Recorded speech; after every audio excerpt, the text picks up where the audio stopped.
बार एक जंगल में था एक शक्तिशाली शेर। शेर उस जंगल का राजा था। वह हर कोई जानवर का शिकार करता था अपने भोजन के लिए।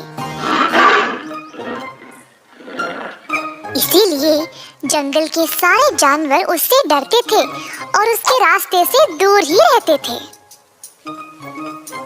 अब इस वजह से शेर को शिकार करना मुश्किल हो गया। तो उसने एक चालाक लोमड़ी को काम पे लगाया।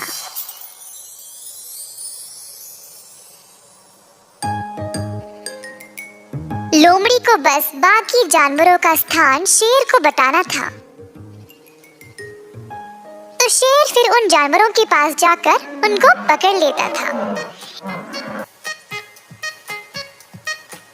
एक दिन शेर ये जानना चाहता था कि बाकी के जानवर उसके बारे में क्या सोचते थे। तो उसने लोमड़ी को बोला कि वह चोरी छुपे जाकर इस बात का पता लगाए।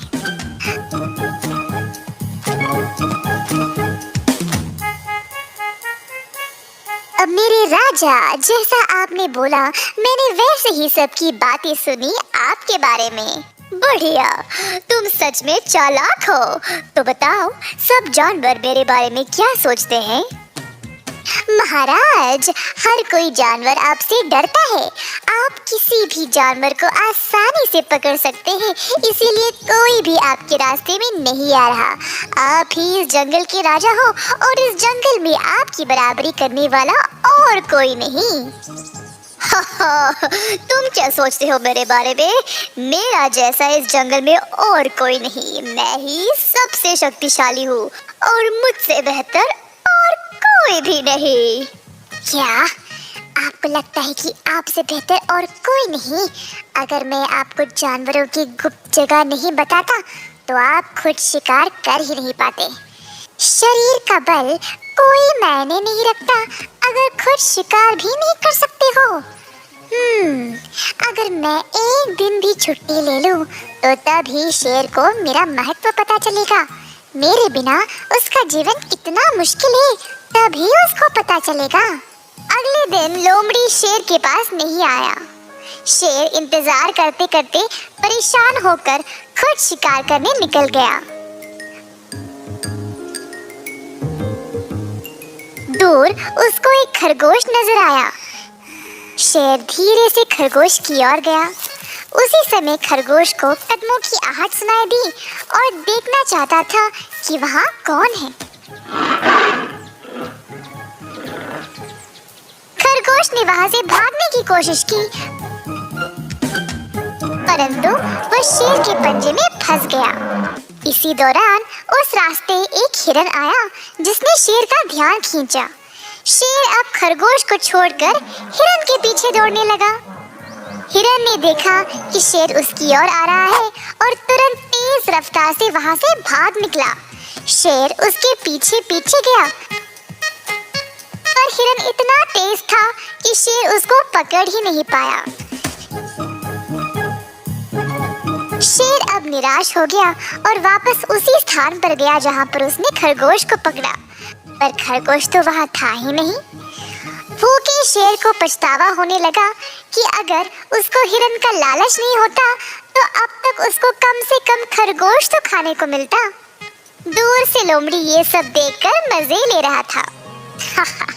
शेर घमंडी नहीं बल्कि लालची भी है, इसीलिए उसके हाथ कुछ भी नहीं आया। जो था वो भी चला गया।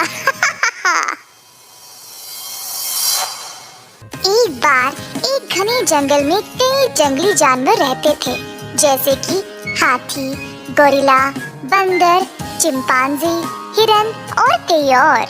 जंगल का राजा था एक चालाक और शातिर शेर। वह सब जानवरों पर रोब जमाता था और हर कोई उससे डरता था।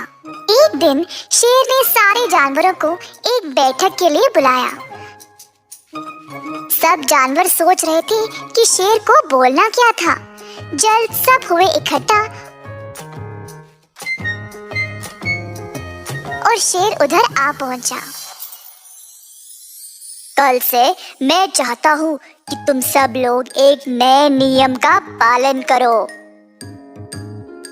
इसके आगे शेर ने कुछ नहीं बोला तो उत्सुकता से डरते हुए गोरिल्ला ने पूछा, जहाँपरा, अगर आपकी इजाजत हो तो क्या आप हमें इस नए नियम के बारे में बता सकते हैं?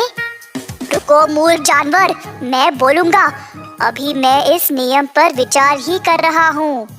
सब जानवर अब और भी डर गए और चुपचाप इंतजार कर रहे थे।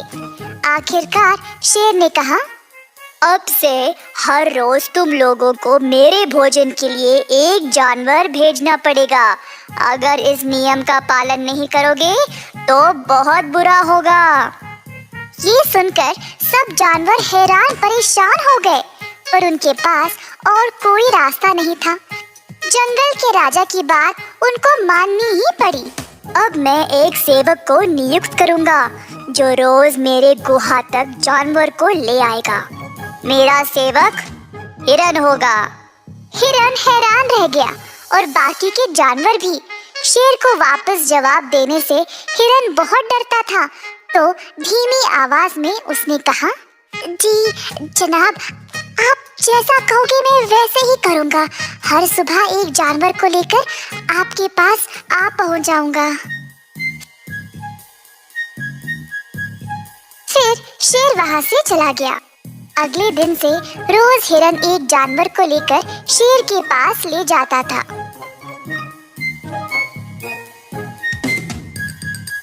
सारे जानवर इस नियम से बहुत परेशान हो गए थे, क्योंकि उनको पता था कि उनकी बारी भी कभी ना कभी तो आएगी ही ना।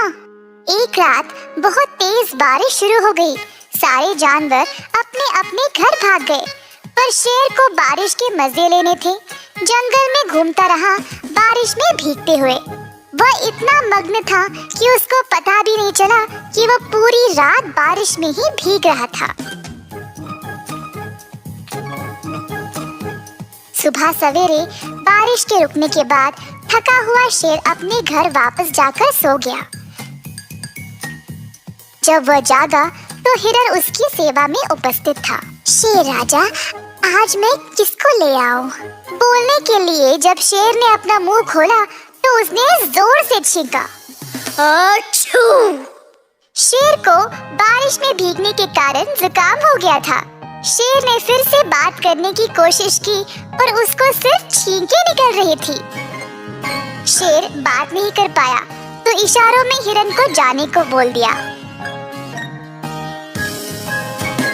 इसी तरह कई दिन बीत गए। इसके कारण शेर को खाने के लिए कुछ नहीं मिल रहा था।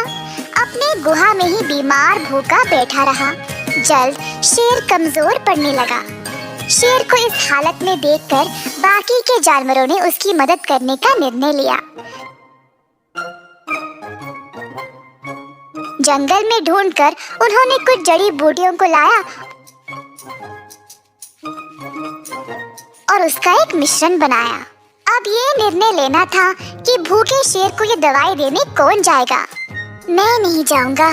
शेर मुझे देख देख कर थक गया है और मैं भी नहीं जाऊंगा। वो खतरनाक है और इतने दिनों से भूखा भी। मैं अपनी जान जोखिम में नहीं डाल सकता। अंत में गोरिल्ला बोला, ठीक है, मैं देने जाऊंगा।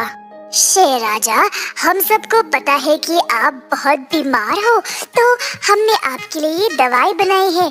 कृपया इसको ले ले, फिर आप ठीक हो जाओगे। अच्छू! ठीक है, अच्छू! उधर रख दो, मैं देख लूंगा। गोरिल्ला दवाई रखकर चला गया।